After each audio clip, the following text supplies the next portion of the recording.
Not every weld happens lying flat on a bench. Sometimes you're upside down, welding overhead. Sometimes it's a pipe you can't even rotate. Section 9 has an exact vocabulary for every one of those situations, and it all comes down to a simple code like 1G, 10F, or the infamous 6G. Welcome back to ASME Section 9 Explained. Today we're getting physical, literally.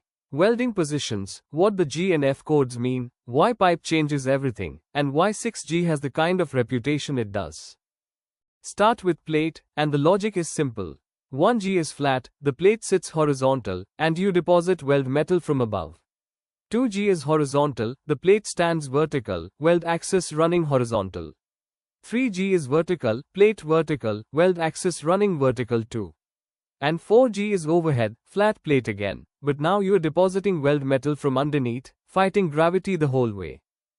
Pipe changes the game, because now rotation matters as much as orientation. 1G on pipe means the pipe is rolled while you weld, so you are always working from the top, in the easiest position.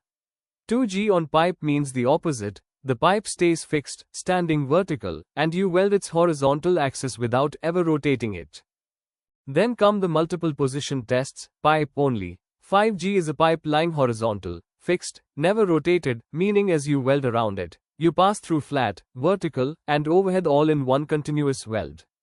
6G takes that same fixed, unrotated pipe and tilts it 45 degrees. It's famous for a reason. Pass 6G, and you've proven you can handle almost anything the other positions throw at you. Fillet welds get their own set, 1F through 4F, following the exact same flat, horizontal, vertical, overhead logic, plus 5F for pipe. There's even a special variant, though FR, where the pipe is deliberately rotated during welding instead of held fixed. And none of this is razor precise. The code allows up to 15 degrees of angular deviation from the specified plane while you are actually welding. Here's why this matters practically. Passing a groove weld qualification generally also qualifies you to make fillet welds, in any thickness or diameter, within your other variable limits. That's exactly why the toughest positions get pushed so hard in training. One well-chosen test, like 6G, can unlock broad coverage instead of testing every single position one at a time. Next episode, we tackle another limit hiding in plain sight on your WPS, thickness and diameter ranges, and why qualifying on one test coupon doesn't automatically cover every size you'll ever weld.